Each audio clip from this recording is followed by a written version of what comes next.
ओम शांति। आज है 25/11/2023 की साकार मुरली। ओम शांति। बाप दादा, मीठे बच्चे, ज्ञान की बुलबुल बनकर सारा दिन ज्ञान की टिकलू करते रहो तो लौकिक और पारलौकिक माता का पिता का शो कर सकेंगे। प्रश्न है, कहावत है अपनी घोट तो नशा चढ़े, इसका भावार्थ क्या है? अपनी घोटना अर्थात बुद्धि योग इधर उधर ना भटकाकर एक बाप को याद करना। एक बाप बुद्धि में रहे तो नशा चढ़े, परंतु इसमें देह अभिमान बहुत विघ्न डालता है। थोड़ी बीमारी हुई तो परेशान हो जाते हैं, मित्र संबंधी याद पड़ते हैं, इसीलिए नशा नहीं चढ़ता। योग में रहें तो दर्द भी कम हो जाए। गीत है, तूने रात गवाई सो के। ओम शांति। ये बातें शास्त्रों में लिखी हुई हैं, एक दो को समझाते भी हैं। बाबा कहते हैं बहुत सारे गुरु करते हैं, अच्छे अच्छे भक्त एक कोठरी में बैठकर माला फेरते हैं। ये भी अब एक तरह का बाबा कहते हैं फैशन हो गया। अब इस बात को छोड़ो। आत्मा को क्या सिमरन करना है? किस चीज़ की माला फेरनी है? बाप की याद की। इसमें माला सिमरने की बात नहीं है। सबसे अच्छा गीत है शिवाय नमः का। इसमें ही समझाया जाता है कि तुम माता पिता हो, भगवान को ही रचता कहते हैं, बाप कहते हैं। तो वो क्या क्रिएट करते हैं? नई दुनिया। हम माता पिता के बालक हैं।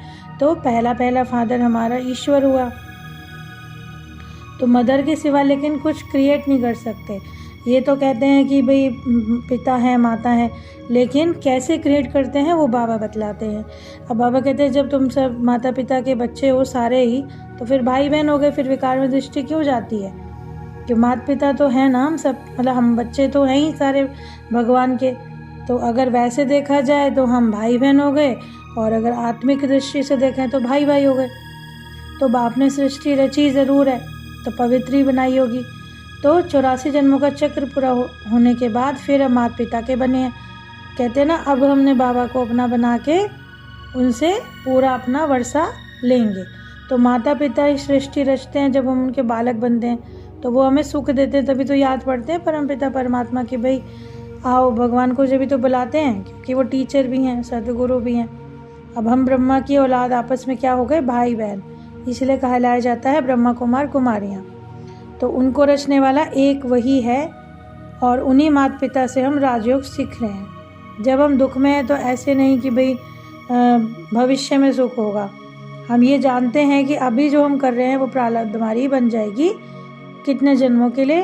तो जब हम दुख में हैं तभी तो हम कहते हैं बाबा से कि हमें आके लिबरेट करो, और फिर वही बाप आकर हमें अपने आप सिखाते हैं, अडॉप्ट करते हैं। तो बच्चे जानते हैं कि जो बाबा नॉलेज देते हैं वो सारे सभी धर्म वालों के लिए। ऐसा नहीं कि बाबा किसी एक बच्चे को कहते हैं। बाबा कहते हैं हर एक बच्चा अपना आके वर्षा ले सकता है, परंतु माया घोष्ट बुद्धि योग लगाने नहीं देती। बार बार बुद्धि का योग बाबा से हमारा तुड़वाती है। फिर आके बाबा फिर अपनी याद दिलाते हैं, फिर गोष्ठ पे जीत पहनाते हैं। तो ये है गोष्ठों की दुनिया। काम विकार रूपी गोष्ठ आदि मध्य अंत सब एक दूसरे को दुख देने का काम है। सतयुग में गोष्ठ आदि नहीं होते, जैसा कि नाम भी है पता है, सतयुग, यानी सब चीज़ वहाँ पे सत्य और सुखद है। और रावण माना गोष्ठ है, तो सतयुग में राम राज्य होता है, वहाँ सुख गनेरे होते हैं।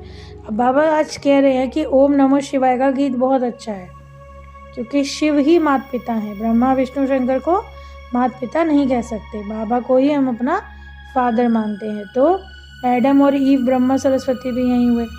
तो क्रिश्चियन लोग जब गॉड फादर से प्रार्थना करते हैं तो ये भी उनको समझाना है कि तुम किस माता पिता को याद कर रहे हो। जैसे कि बाबा कहते हैं कि बाबा ने हम सब बच्चों को अडॉप्ट किया है, तभी तो इतने सारे ब्रह्मा कुमार कुमारियाँ बने हैं। तो शिव बाबा अडॉप्ट कराते जाते हैं। नई सृष्टि ब्रह्मा द्वारा ही रची जा सकती है। तो ये सब समझाने के लिए बहुत बुद्धि बाबा से जुड़ी हुई हो। तो बाबा ने समझाया भी है कि जहाँ भी जाओ ये गीत जहाँ तहाँ बजाओ। कौन सा गीत कहा बाबा ने? शिवाय नमः। हम माता पिता के बालक कैसे हैं ये भी बाबा समझाते हैं, लेकिन माया के तूफान ज्ञान योग बुद्धि में ठहरने नहीं देते। तो हमें सबसे पहले क्या अपने आप को समझाना है कि भगवान तो एक हैं, जो फादर हैं, रचता हैं, वो निराकार हैं, जन्म मरण रहित हैं। ब्रह्मा विष्णु शंकर को देवता कहते हैं, भगवान नहीं कह सकते। तो बाबा ने हमको किसके द्वारा अडॉप्ट किया है? ब्रह्मा द्वारा। तो ये सब ड्रामा के ऊपर निश्चय भी रखना पड़ेगा कि ये होना ही था, ब्रह्मा का दिन था, फिर भक्ति शुरू हो गई। अब बाबा ही राजयोग सिखलाते हैं, तो बाबा कहते हैं अपनी घोट तो नशा रहे, यानी हमारा बुद्धि योग किसके साथ चढ़ना चाहिए? बाबा के साथ। पुरानी दुनिया, पुराने मित्र संबंधी, यदि उनकी तरफ बुद्धि योग फंस जाता है ना, तो परेशान ही होते रहते हैं। माता पिता जो पावन हैं और वही हमें पावन बनाते हैं, तो याद भी तो उनको करना पड़ेगा ना। जैसे हम जिससे भी जुड़ते हैं दिमाग से, मानसिक रूप से, तो हमारी बुद्धि उसी तरह से सोचने लग जाती है। तो बाबा कहते हैं अपने आप को आत्मा समझकर सारा दिन मुझे याद कर सकते हो। परंतु बच्चे अपने को आत्मा समझते नहीं, सारा दिन देह का ध्यान है। तो बाबा ज्ञान की टिकलू टिकलू सिखलाते हैं, तो ज्ञान के बुलबुल हमें भी बनना है। तो भीष्म पिता आदि को जो कुमारियों के द्वारा ज्ञान दिया गया, छोटे छोटे बच्चों द्वारा अब हमारा एक शो होना है। तो लौकिक माता पिता को भी कोशिश करनी होगी कि देखें छोटी छोटी बच्चियों को, अगर यदि माँ बाप उनको उठाएंगे, तो कहते हैं ना कुमारी को सब नमन करते हैं, और शिव शक्ति सेना में सब कुमारियाँ हैं, भले माताएं भी हैं पर कुमारियाँ बड़ी अच्छी अच्छी निकलती हैं। छोटी छोटी बच्चियाँ बड़ा शो करती हैं, परंतु कोई में मोह बहुत है, किसी में किसी तरह का विकार है, तो वो सब बाप से बेमुख कर देता है। गोष्ठ माया का धंधा ही यही है कि वो हमें हमारे परमपिता को याद नहीं करने देती। अब ये जो गीत का जो बाबा बार बार जिक्र कर रहे हैं, ओम नमः शिवाय, ये गीत बाबा इसलिए अच्छा बता रहे हैं कि इसमें इस करके तुम दिखा सकते हो कि हमारे माता पिता कौन है। जैसे कृष्ण के मंदिर में जोड़ा ही दिखाते हैं, तो उनकी महिमा लेकिन वो सर्वगुण संपन्न 16 कला संपूर्ण तो है, परंतु बाबा की महिमा अलग है। शिव की आरती पर कितना महिमा गाते हैं, कुछ भी नहीं समझते, पूजा कर करके सब अब थक चुके हैं। अभी फिर आकर कर्म भोग भी सबको परेशान करता है, तो उसे भी योग से मिटाना है। तो बाबा को जब याद करेंगे तो हमें बहुत खुशी मिलेगी। क्यों? क्योंकि अंदर से हमें पता है कि बाबा से ही हमें वर्षा मिलेगा। और सबसे पहले बाबा क्या सिखलाते हैं? अपने को आत्मा समझकर तब मुझे बाप को याद करो। तो शरीर का जब बहान ही नहीं रहेगा, तो फिर जब शरीर के द्वारा जो दुख हमें मिलते हैं, तो वो भी हमारे दिमाग से फिर अपने आप ही हटते जाएंगे। तो बाबा जब हमें ज्ञान स्नान कराते हैं, तो इसी तरह से हमें भी बाबा का रिगार्ड रखकर इस तरह से याद रहनी चाहिए बाबा की। तो बाबा कहते हैं स्नान के समय, घूमने के समय, आप किसी भी समय ख्यालात भी चला सकते हो, बाबा को याद भी कर सकते हो। वर्षा लेना है स्वर्ग का, तो पुरुषार्थ भी करना पड़ेगा। बाबा कहते हैं ऐसे तो मिलेगा नहीं। और यदि तुम ये सोचो कि स्वर्ग में तो आ जाएंगे लेकिन ऊंच पद नहीं पा सके, तो फिर कितना गलत है ये, क्योंकि ये जन्म जन्मांतर की बाजी है।